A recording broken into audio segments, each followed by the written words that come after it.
The New York Jets fall to 3-9 on the season with a 26-21 loss to the Seattle Seahawks at home. Jets looked good early on, but it didn't matter because it all fell apart from there. Aaron Rodgers finishes the day completing 50% of his passes. A lot of the same stuff we've seen throughout the year, off by a little bit here, off by a little bit there. He is no longer that guy who is the greatest thrower of the football, who can put it on any spot he wants to, when he wants to. Too many big misses today. Turning point in the game, my opinion. And I said at the time, I thought to myself, that's it. This. They're not going to overcome this. And they didn't. I hope they would. Rodgers misses Garrett Wilson on the easiest gimme touchdown you will ever see in your life. Wilson wide open in the end zone. Rodgers misfires, misses him by plenty. On the very next play, pick six to Leonard Williams. Longest pick six in NFL history by a player weighing 300 pounds or more. I don't know if that's true. I saw it tweeted out. Either way, 90-some yard interception return for Leo back in MetLife against the Jets. He had a monster day, had multiple sacks. He had the pick six. He had a blocked extra point. Leonard Williams just absolutely went off on his old team. Again, Jets fall to 3-9. Rodgers on the day finishes. Let's see his numbers here in total. He may have been just over 50% completion. 21 out of 39. So he had a couple of late completions to get him over that 50% mark. 2 touchdowns, both came in the first quarter. One was really, kind of a flip to Ashton Davis. Isaiah Davis. What am I doing here? I'm drawing a blank. He hits Davis on basically a little flip pass as he's in motion from inside the 5-yard line. Isaiah Davis, not Ashton Davis, goes in for the score. Rodgers hit Devontae Adams earlier in the game to give the Jets the lead to start with. Then they take a big lead, looked like they were going to be in command. Had he hit Garrett Wilson on the touchdown, the wide open pass I mentioned a minute ago, it would have been 28-7 Jets, and in my mind, they win the football game. Instead of 28-7, it's 21. They missed the extra point, so it's 21-13. But Seattle is within a touchdown and a 2 of tying the game instead of being down by 3 touchdowns. So it allows them to stay in the game. They come back and win late with a Zach Charbonnet touchdown run. So again, Rodgers was off. I mean, look, you're completing 50% of your passes. That's all you really need to know. There were some issues. Morgan Moses went out, and Carter Warren came in for him. Carter Warren struggled at times, looking like a backup who hadn't played this year, basically. Gave up some pressures, gave up at least 1 sack, I believe. So Warren struggled. But it was another case of, yes, there were pressures, but there were also plenty of opportunities where there wasn't pressure, and Rodgers didn't deliver. So this has kind of become the theme for the season. Jeff Ulbrich was asked after the game by Rich Cimini of ESPN New York if he would consider benching Rodgers, and he just said not as of today. And I can't see that happening. Look, the season's over at this point anyway. What are you going to do? Bench him for what? For who? To bring in who? To do what? I don't know. I just don't see it getting any better with the guys they have. Although I guess if Tyrod Taylor can move around back there better than Rodgers can. And that's the thing with Rodgers, right? This was, I don't even want to say downplayed it. I didn't talk about it a lot this week, but I'm sure other Jets fans were thinking this. I mentioned it briefly on our show last night with Dylan Terriman. This was going to be the first time since his first game as a Jet that Aaron Rodgers was playing a football game without being on the injury report. 2 weeks off with the bye, no injuries. This was going to be it. This was going to be the best version of Aaron Rodgers we would see this year. Completely healthy. Obviously, every week is another week you've had with this team, with this offense, with everything in place. So the hot start early on, you're like, oh, look, what's going on here? Maybe Rodgers has enough left in the tank. Maybe they rattle off a winning streak here. You're up big early on, and Rodgers didn't look terrible. Look, first drive, and we've seen it a few times this year. Deep shot to Garrett Wilson down the left sideline. Garrett Wilson is open, probably a deep touchdown if he makes the catch. Rodgers overthrows him. So he overthrew Garrett a few times today. Had another throw later in the game to Devontae, which it was a catchable ball. I went back and forth with a few different people on this, including Dylan. Catchable ball, yeah, but Devontae Adams dropped it because it was catchable, but far enough in front of him that he had a stretch, lunge, whatever you want to call it, lost his balance, fell, and on the way down, he loses control of the football. So someone told me it was a perfect throw. Look, a perfect throw, you know what a perfect throw does? It lands right there. And you don't break stride and you go for 6. That's a perfect throw. Having to fully extend, reach, lunge, lose your balance, fall to the ground, that's not a perfect throw. So yes, catchable ball from Rodgers, but could have been better. But this is what I mean. This is what I said earlier, right? Aaron Rodgers' superpower used to be, oh my God, how does that guy put the ball exactly where it needs to be all the time? And we just haven't seen that this year. On occasion, yeah, he makes occasional good throws. But we see underthrows, we see overthrows, we see throws behind guys. We saw it late in this game. He had, again with Devontae, had a ball over the middle that he threw behind him. So he hasn't been the guy. He's 0-5 now. I saw this. I said it as he started the drive. I said, here's another opportunity for Aaron Rodgers with the football in his hands and the game on the line. Or is he going to drive this team down the field for a win? I knew it had happened at least 4 times this year, but I wasn't sure the exact number. This was the 5th time. Connor Hughes of SNY said after the game, mentioned the Albrecht. This is the 5th time this year that you've had the ball in Aaron Rodgers' hands and a chance to win the game, and you're 0-5 in those games. That's the reason you went out and got him. The reason you traded for Aaron Rodgers is because he's that. You want the ball in his hands and the game on the line. He's going to get you the win, right? All the greats, the Bradys, the Rodgerses. This is where they made their mark. But Rodgers isn't Rodgers anymore. Rodgers is a better quarterback than the Jets have had in a very long time. But this is not a big deal. Who cares? Their quarterbacks have been very bad forever.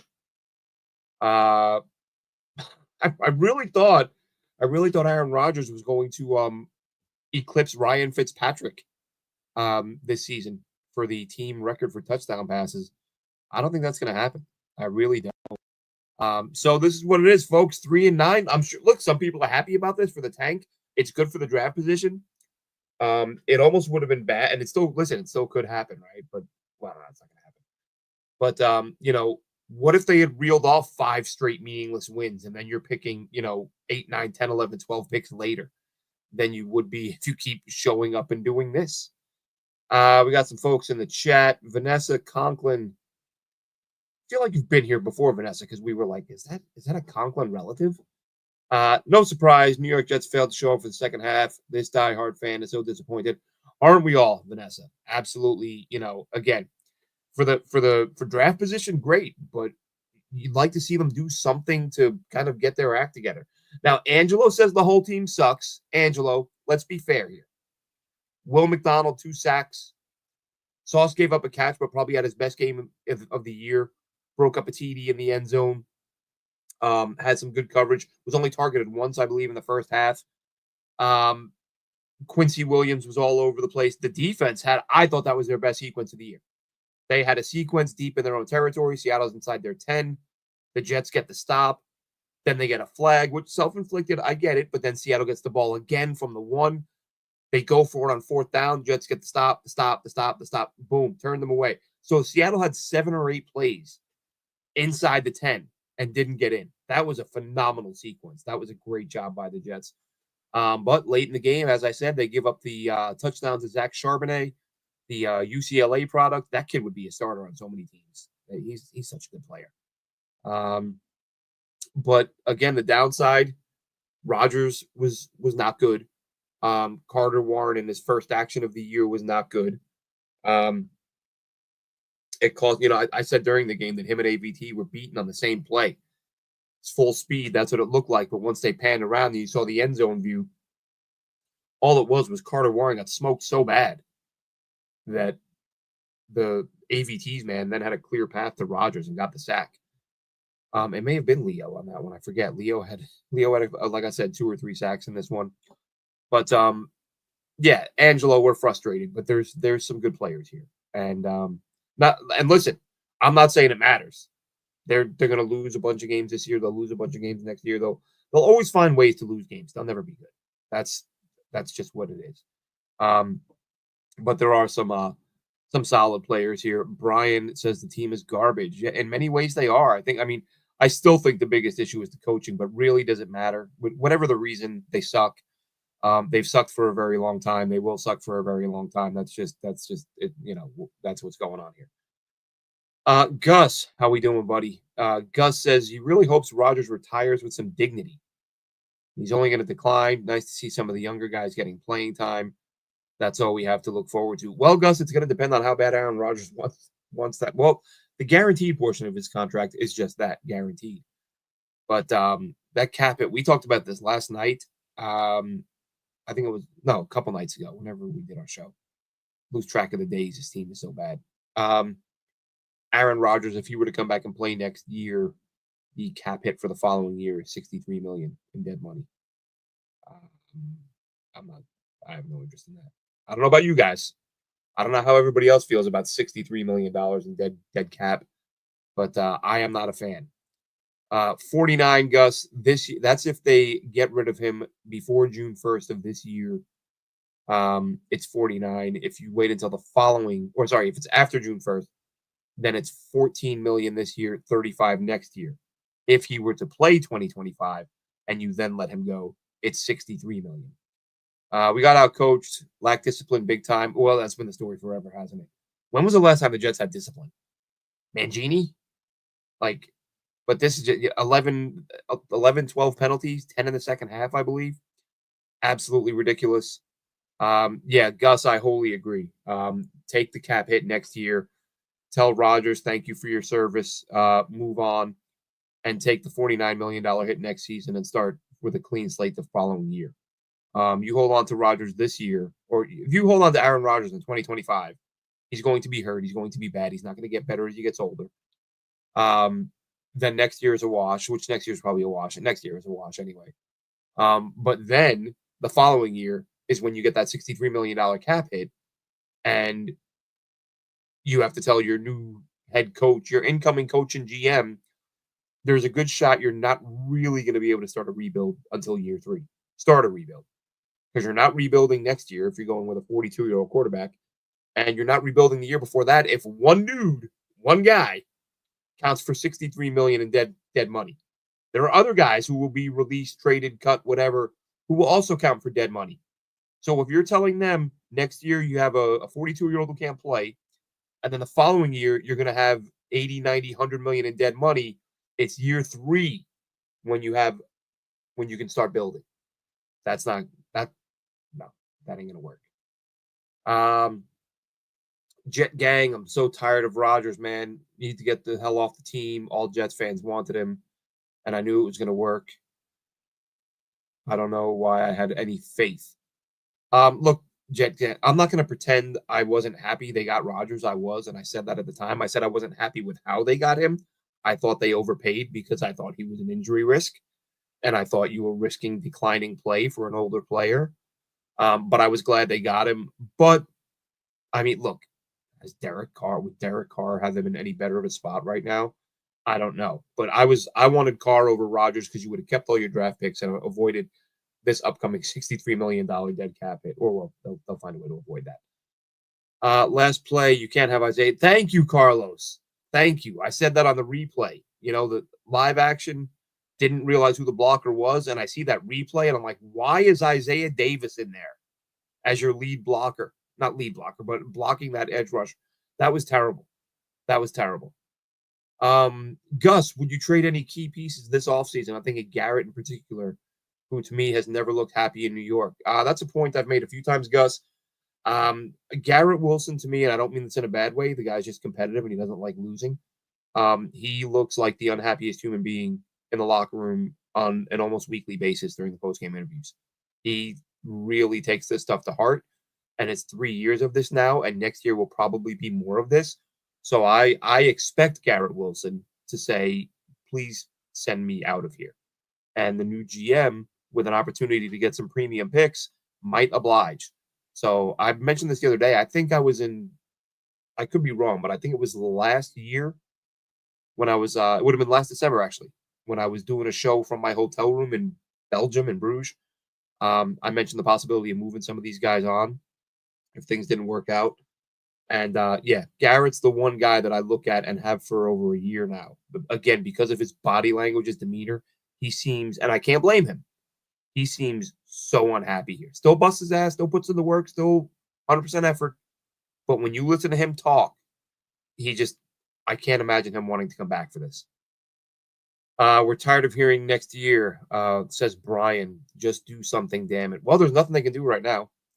They're going to bring in a new head coach and a new GM, but they're going to be so hamstrung. They're either going to have a $49 million cap hit or an elderly quarterback.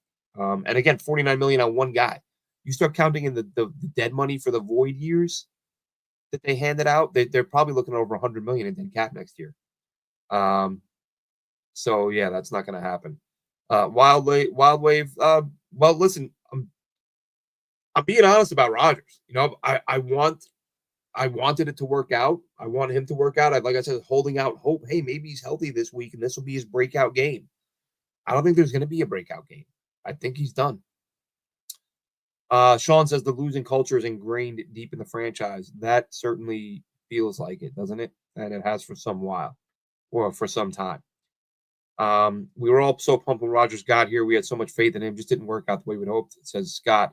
Exactly. And like I said, Scott, and my exact words, you know, Dylan and I did the first show we did with after the Rodgers trade. That was how I ended it, because I know a lot of people felt like I wasn't happy with the move because I was pro Derek Carr because I thought Rodgers was old and you were giving up too much to get him.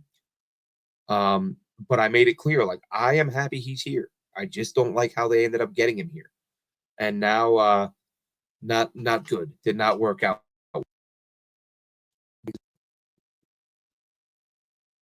It's time to, I'm assuming you mean it's time versus is time.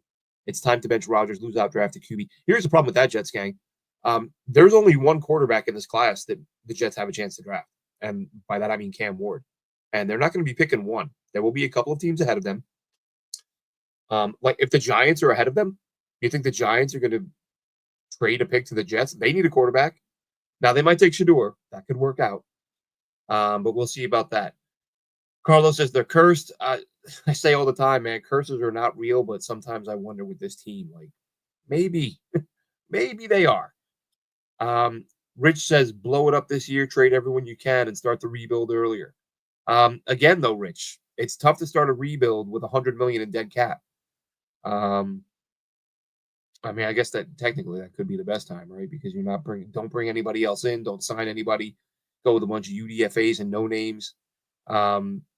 It's next year is going to be, they might be picking in the top 3 again next year. You know, that's the thing. Maybe that's when you get your quarterback. So trade your assets this year, accumulate a ton of picks. We'll see. Let's see who's responsible for all the neutral zone infractions. Couldn't a DT communicate to the line if they're in the neutral zone? I feel the Jets penalized more than any other team. Well, they're penalized more than any other team, Tim, because they lack discipline, and they have for quite some time. It's that was Leonard that was in the neutral zone, just bad. Wild Wave says DJ Reed's been terrible. I think DJ Reed, as much as I hate to say it, and I'm not saying he's not putting an effort. I think the Salah firing really shook him, and I think his play has dipped since then. Because prior to that, he was playing really well, but free agent year, you would think he'd be balling out, but that's just not happening.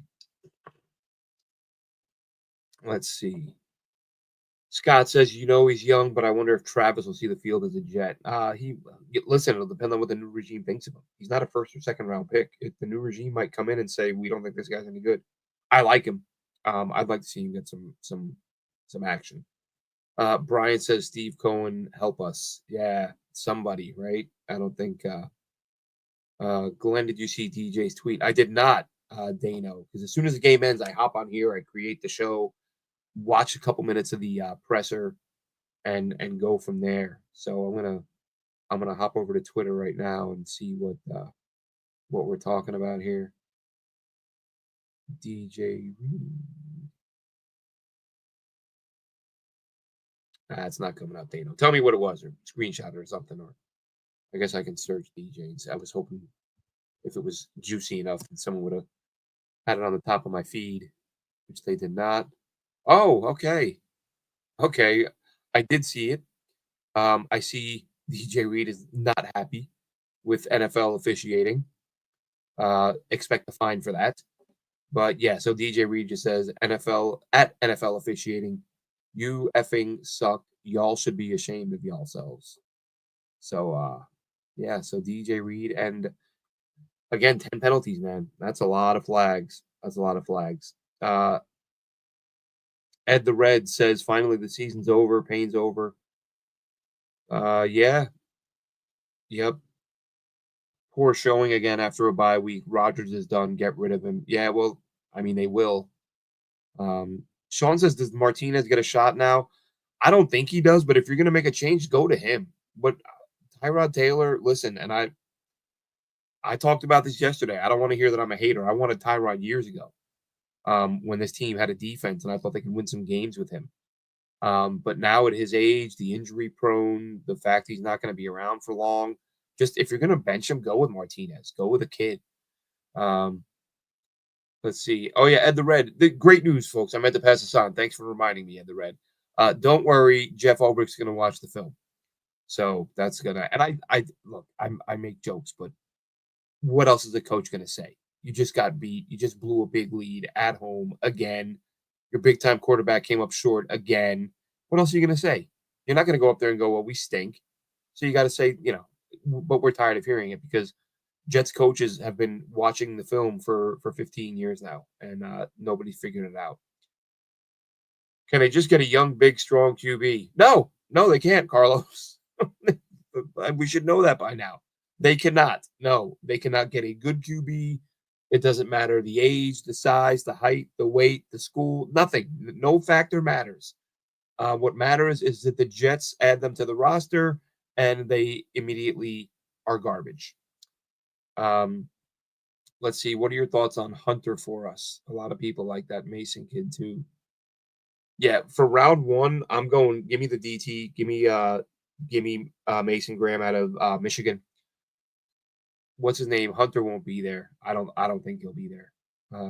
We'll see what happens with that. But as it stands right now, I'm going with the DT in looking at who might be there. But I also like McMillan out of Arizona. If he's on the board, all depends on how this all falls. The Jets may not win another game. Let's see. I give all of us fans a high five for putting up with this for way too long. Brian, listen, I've had many days, and I'm sure many of you guys have too, where you're like, why do I do this? Why do I follow this? I feel terrible for people with season tickets who like pay huge money to watch this. We can only hope. That's it. That's all you got as a Jets fan. Might get a jersey that just put hope as the name on the back. With double zeros. There you go.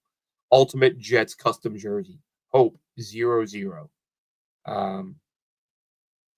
Wish we had Josh Allen. Well, Scott, I think most Jets fans would sign up for that. I missed why Sauce was on the sidelines. Tim, they said after the game, hamstring. Oh, there you go. Wild Wave jumped in with that. Yeah, hamstring injury. Do you think Drew Waller climbs up boards? I'm going to watch him tonight. People have asked me about him. I haven't watched a ton of him. I saw the score yet. I turned on that Maryland game. I have a hard time. I spend so much time watching college prospects that I have a hard time watching the live games when I can't stop, pause, rewind, record, take notes. That aggravates me. And if it's a blowout, and which that game was, I turned it on to see how Aller was doing. And I was like, Jesus, I can't watch a 31-7 game, non-competitive football game that I have no control over. Like I said, being able to pause, rewind, jump ahead, all that stuff. So, yeah, I think watching so many college prospects on all 22 and sometimes, replaying TV angles using YouTube or using all 22 game film from Caddy's cut-ups, it's ruined me. And I hate not being able to control the pace that I'm watching. But yeah, interesting. Just saw that tweet pop again. Um, and so Rogers says, let's see. Aaron Rodgers says this is the best. This is from Connor Hughes. Aaron Rodgers says this is the best he's felt physically. Asked why statistically the numbers don't support that. There's 11 guys on the field. Sometimes it's my fault. Points towards details of others as reason too. Hmm. Aaron Rodgers being asked about the possibility of being benched. What a weird year, says Zach Rosenblatt. Rodgers, of course, says if he's healthy, he wants to keep playing. Um, but again, Rodgers saying sometimes it's my fault, meaning sometimes it's not. Sometimes it's the other guys. And look, sometimes it is. Let's see. There we go. Currently picking in the top 5, the New York Jets. Currently picking in the top 5, which is wild. They might have a shot at Cam Ward, folks. I really thought they might win a couple more down the stretch. Again, with hearing Rodgers was healthy. And let's face it, today's game, again, I get it. There's lots of plays, lots of ways that it can change, blah, blah, blah, blah. But that one play, if he hits Garrett Wilson on that TD, they win this game. I know he didn't, obviously. But I guess what I'm saying is I feel like there's still an outside shot. They win a couple games before this thing's over, and take them out of contention for Cam Ward. The next game should be an empty stadium to send Woody a message. It'd be nice, Rob, but here's the thing. With collective bargaining and revenue sharing and all this, like all the financial aspects that tie it, like owners are going to make money no matter what. Whether one dude shows up, nobody shows up, or 80,000 people show up, owner's going to make money. When you're I had season tickets at a time this team was, atrocious. And actually, you know what? I take that back. They were competitive when I had the season tickets. That was the Fitz year. The following year, I didn't renew because I knew I was leaving Jersey or living in PA. I knew I was leaving. But I still went to the first however many games of the season, just buying single tickets week by week. But yeah, every week you had enough fans from opposing teams that Woody'd still be making money. It's never going to be empty. Let's see. Dano says, will you be collaborating with Dom more? Love the pairing, Glenn. Look, I love doing draft stuff with Dom, and we definitely don't do enough of it. And I did a show the other day, for those of you who didn't see it, Project Prospect podcast. Check it out. We'll do some more, and we're going to have Dom on soon. Probably, I'm hoping sometime in the next couple of weeks, we'll get Dom on to talk prospects, because it is that time now to dial in on the prospects. It's Rodgers' fault the day he lined up for the first snap with his team. It's so bad. It's so bad. Aaron, I think I've become numb to it all. A lot of us are there, Aaron. It sucked as this season started to fall apart, but once it just became clear that, this is what we get. It's almost, I mean, it's silly or dramatic to say you deserve it as a Jets fan, but I mean, you know what you're getting. You know what I mean? Like they deliver every year. Every single year, without fail, they deliver failure, disappointment, and bad football. You can't show up and be like, "Oh my God, I can't believe this." But they did deliver some hope because of Rodgers and the other moves, so we thought they might turn the corner, but no, they did not. MF Ghidra says we're going to win at least 2 of the last 5. Could happen. Could happen. Look, Miami, who knows, does Tua last the rest of the season? If he gets dinged up again, then you're facing Skylar Thompson or whoever, and that becomes, a far more winnable game. Can't wait to hear what Joe Beningo has to say. Listen, I haven't listened to Joe Beningo. Even when when I lived in the States and had access, I can only take a few minutes of him. But I know he's obviously good, built a name, and Robert Sala's best friend. So he did something right, but I don't if I ever hear what he has to say, it's purely by accident. Sometimes I'm scrolling and he pops up and I catch him a minute or two, and that's the end of it. Jeff Bezos, I don't know about Jeff Bezos as owner. Yeah, I don't know about that.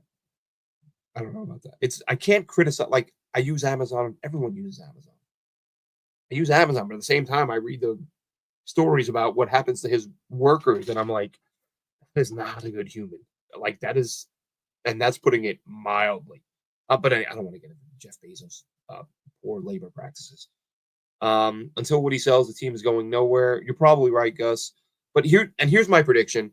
I think when Woody is done, I think he hands the team over to his son. I don't think it's going to be out of the Johnson family. I could be wrong. We'll see. The Bezos thing, I don't know where that came from. I think it was just somebody speculating. But my expectation would be that Woody Johnson, when he gets to an age where he no longer wants to do it, he'll either hand it over to Chris, who will hand it to his nephew, or Woody will hand it directly to his son. We'll see what happens there. Woody sold his soul, signing Rodgers and his buddies. When are we going to hear from Woody? Silence is shocking. At least Jerry Jones wears his heart on his sleeve and says it as it is. Yeah, Jerry's a different animal, but Jerry drafts well. I mean, Jerry played college football. He's not like most owners who don't know X's and O's. I'm 99% sure he played at Oklahoma with Switzer. So I don't know.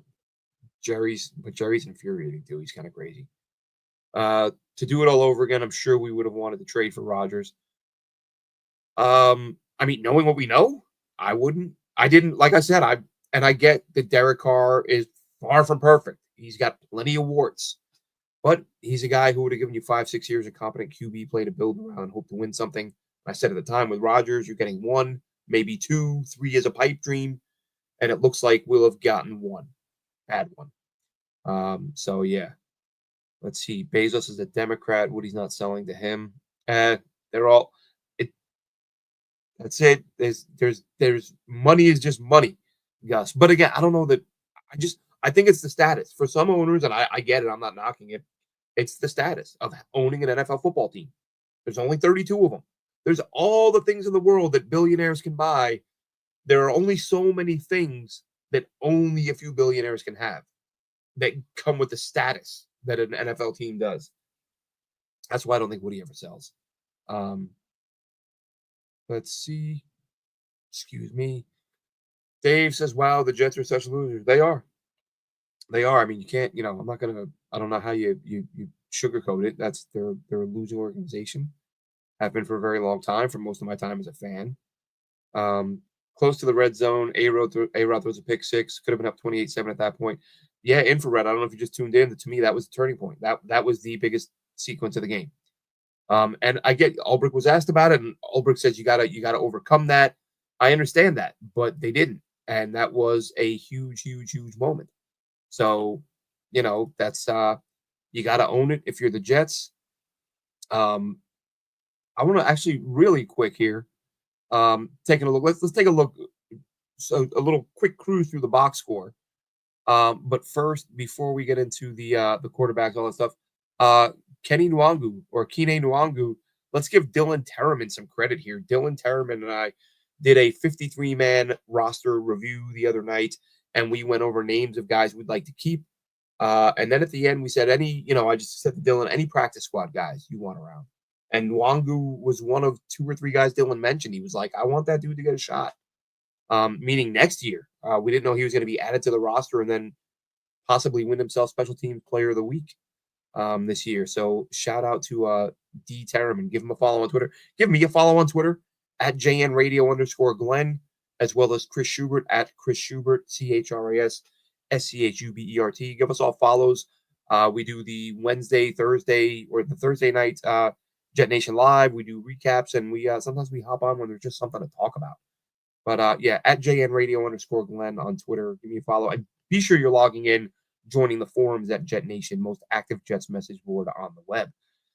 Let's see. Ed the Red, what does this fan base have to do to get through to Woody? We've had enough. Empty the stadium. We've been treated like dirt season after season. Here's the thing, Ed. I don't think Woody isn't aware. I mean, of course, Woody knows fans want to win. And he wants to win. I'm not going to sit here and say Woody Johnson doesn't care about winning. But if they don't win, and the stadium is empty, he's still going to make money. So he's never going to sell. And here's the thing. Woody has been bad at building a winner. His career record shows that. And although it doesn't matter because it doesn't succeed, he does make moves. I mean, sometimes he makes too many. Making lineup changes is crossing the line. But look, they've just all failed. So we can say, look, he's a failure, but it's not for lack of trying. He's not sitting on his hands. He brought in Corn Ferry, terrible move. He used Casserly and Wolf, terrible move. Now he's going to Spielman and Tannenbaum. Tannenbaum, I can't believe it. Spielman, I'm a big fan of. I hope he gets the GM job. I hope that's what happens. I hope that after interviewing everybody, they say, you know what? You're actually the guy we want here, Spielman. And I hope he gets the GM job. But Woody has tried everything you can expect an owner to try. But he got obsessed with the big name and Aaron Rodgers, which is even that's understandable. Couldn't have known he was going to be this bad. And let's be honest here. I don't want to make it sound like I'm giving Woody credit here, because they've been so bad under him. But a lot of the stuff I say with Joe Douglas, that applies to Woody too. Like, and I've mentioned this a couple times in the last few days because it really, I hate it because we talked earlier. Are curses real? Curses aren't real. However, when you're struggling on the O line and you draft Mekhi Becton and Elijah Vera Tucker back-to-back years, if those guys stay healthy, the whole trajectory of this franchise is different. I think the whole thing, everything is different. And the example I gave, when they drafted Becton and AVT, I'm listening to Daniel Jeremiah's Move the Chains, Move the Sticks, whatever podcast. And he says, Mekhi Becton and Elijah Vera Tucker for the New York Jets are going to be the next version of Walter Jones and Steve Hutchinson. Like, those are Hall of Fame linemen who paved the way for running backs for over a decade and allowed Seattle to be one of the top lines in the league consistently. And I honestly believe that's what the Jets had in mind when they took Becton and Vera Tucker. And that's the trajectory they were on. Becton year one, I hear people tell me, he gave up sacks. Yeah, shocking. Rookie lineman gives up sacks. And if you look at him in Louisville, I talked about it. Lots of people talked about it. As a rookie, this kid's probably going to struggle in pass pro because they didn't do a lot of true pass sets in Louisville, so he's going to have to learn on the fly. And he was actually better as a rookie than I expected, than most people expected. So it was like, oh, wow, maybe this guy's like, he's starting out better than we expected. So let's see what happens in year two. Year two, his knee gets destroyed. Year three, it happens again. And then he's shipped off because he can't stay on the field. Animosity, acrimony, whatever between him and the coaches in the front office. And he's talking trash about them and now he leaves and he signs as a guard, and now he might make the Pro Bowl. And AVT's playing right guard, but not playing at the level he was before he was injured. So I think those two picks and those two. Now, obviously, the Zach thing was huge, but if those guys are better, any quarterback's going to play a lot better. I mean, if AVT and Becton stay healthy. So Woody has done some things, brought in some people who made some moves that just didn't work out because that's the way things go for this team. Becton and AVT not staying healthy was just so detrimental to this team. Zach, as I said before, are you going to watch Geno Smith and Sam Darnold play quarterback right now and just assume Zach Wilson was the problem? And maybe Zach Wilson isn't just another good quarterback that this team didn't know what to do with, and he looked friggin' lost half the time. I said all the time, Zach Wilson, from his first NFL game to like his last game with the Jets, he just got worse. It's like, how was he doing things before you input all this information, before you started developing him? He was making better decisions as a rookie. Anyway, all done. All water under the bridge. Let's see. Infrared says, you're right. The whole trajectory would have been different if they both panned out. Yeah. Our luck is abysmal. I really wanted Olu. I hope he panned along with Tippmann for the next decade. Me too. I wanted Bowers, but once they took Olu, I'm like, all right, let's go. Let's see what you got, Olu. Wild Wave says, JD wanted Carr. Thanks, Woody, for forcing the trade. Why did we give up 2 premium picks, eat the whole contract, and swap picks? It's disgusting. The compensation. I said at the time, people got mad at me. I said the Jets caved. They got fleeced in that deal. Oh, they got a Hall of Fame quarterback. Shut up. Yeah. Yeah. And look, sometimes we're right, sometimes we're wrong. I'm not going to sit here and do victory laps like I'm never wrong about anything. I wanted Zach. I thought Zach was going to be great. Turned out to be wrong on that. Let's see. Carlos Espada says, actually, they thought Becton and Tucker would be the new Ferguson and Man. Well, that's tackle and center, whereas they were either way. And I think Becton's ceiling, a healthy Becton, would have been better than Brick. I love Brick. Brick was a very good player, but he was never a guy that you looked at and went, "Oh my God, I can't believe what that guy's doing to these defensive linemen. Like, I can't believe he's launching them across the field." Becton's ceiling was just through the roof. So yeah, I think the Jets viewed it a bit differently, but either way, didn't work out. Let's see. Rodgers is proving he is no Brady or Manning. Again, I don't like comparisons because Rodgers isn't playing for Belichick. Brady isn't playing for McCarthy or LaFleur. Neither of them are playing for Tony Dungy. Just looking physically what they're capable of, what they did with the football. Rodgers, go look up I don't have them in front of me. We've talked about it before. Aaron Rodgers, his points per game allowed by his defense was like astronomical. His points per game offensively through the playoffs, very impressive. But they lost a lot of high-scoring games because the defense couldn't stop anybody. And now this year, the idea was Jets have a good defense. Rodgers puts up points. Jets are going to win a bunch of games. Well, turns out the defense took a couple steps back, and Rodgers took a few steps back himself, and now neither one is that great. Wild Wave, the Devontae Adams trade. Why are we giving a premium pick for a 32-year-old and eating the contract? Woody Master, that was Woody, 100% Woody. Dumb move. I think Joe Douglas wanted Devontae, but I think it was taking some time because Joe Douglas was going to not give up at 3. Woody, I think, stepped in and said, "Do it, make it happen." Dano says, "In your opinion, how would AR have worked out if no?" That's a great question. And I've wondered that myself. Like last year when the defense was good, if Rodgers had been healthy, what happened? Who knows though? Because that offensive line was so injured. A million injuries on that offensive line. So who knows? Let's get into the numbers for a minute from tonight, and then we will wrap things up. Thanks again, everybody, for hopping into the chat. And again, as I said, at JNRadio_Glenn at Twitter. Follow my co-hosts at D Terriman and at Chris Schubert. I believe it's at Chris Schubert _ if I'm not mistaken. So any numbers that jump out, Rodgers, as I said, 21 of 39 for 185, 2 touchdowns and a score. Brees, who I didn't think should have been playing, played okay, but had a fumble. 12 carries for 60 yards, lost a fumble, his 6th fumble of the year, which is insane. Lost 2 of them. Braylon Allen, 5 for 11. Not a lot of running room, but still expected better. Corley had 8 on an end round where Aaron Rodgers was the lead blocker. Receiving. Oh, and let's mention Isaiah Davis here. He had the catch, a rush for 4 yards. He also had the touchdown catch. 3 for 28. Couple big catches for him tonight, actually. So Devontae 5 for 66 and a score. Garrett 5 for 41. He only had 2 catches, I believe, 2 or 3 through the first sort of 55 minutes of the game. Conklin 4 for 32. Isaiah Davis 3 for 28 and a touchdown. More impressive was later on in the game. The Jets had a 3rd down, I believe, 3rd and 26, and he picked up 24 on that one. Almost got the first down, but his foot went out of bounds as he leapt forward to try to get past the marker. Braylon Allen 2 for 16. Ruckert 1 for 3. Xavier Gibson 1 for -1. Quincy Williams, heat-seeking missile, 4 tackles, 4 solo, 3 assists with a sack. Any other big numbers? Will McDonald, 2 sacks, mentioned that earlier. DJ Reed, 7 tackles, 4 solo. Jamie Sherwood, 4 tackles, all solo.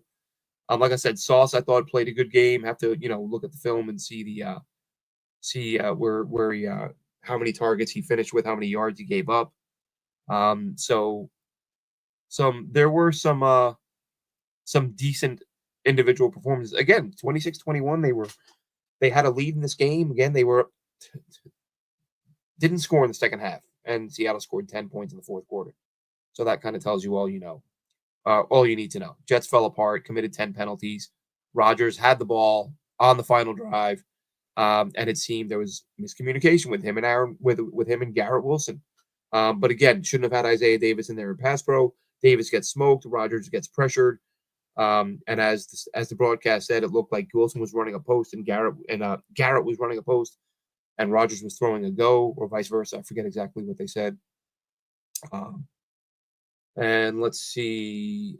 Finish up in the comments here, fellas. Thanks and ladies and gentlemen for hopping in to kick around some thoughts on this team. We need a GM and coach hire from the same team, so they will have an instant connection. You could try that, but I mean, you can't let that be the main reason. If it just so happens that those are the guys that you think are qualified, fine. I would say the odds of that are long, but I think they need to.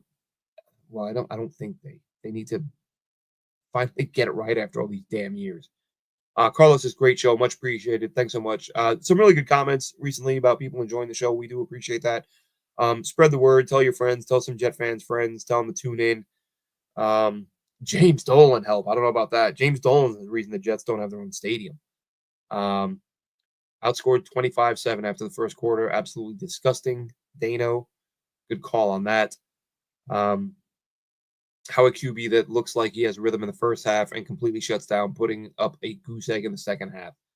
Yeah, well, and let's be fair, or let's be honest, Rodgers was set up pretty nicely. They had the one good drive, and then the fumble recovery on the kick return kind of put the Jets right on the doorstep. So it's not like he had to drive them all the way down the field again. But again, he looked good early on, but finishes up again, 16 for 39 or whatever it was. Refs told Seattle, we'll take it from here. There were times you wondered, but there were also, to be fair, there were a couple calls I think could have gone either way. Seattle got flagged. There were a couple calls where I think the Jets could have been flagged and weren't. Not even that they would have been the right calls. But for example, the no flag on Quincy covering DK over the middle, I thought they were going to throw a flag because Quincy ran into his chest. Quincy ran into his chest and knocked him over. But the replay showed the ball was behind him. But how many times have we seen uncatchable balls get flagged for PI where you're watching it saying there's zero chance that guy would have had any opportunity to catch that pass, and they don't throw, or they throw a flag. At least tonight they didn't. So officiating was frustrating, but this is on the players 100%. They've got to be better. They probably won't be better. But thank you all for tuning in and checking us out. We'll probably have a couple of shows throughout the week as news breaks, and we'll be back again next week, Thursday night. Hopefully myself, Dylan, and Chris. Have a good one, Jets fans.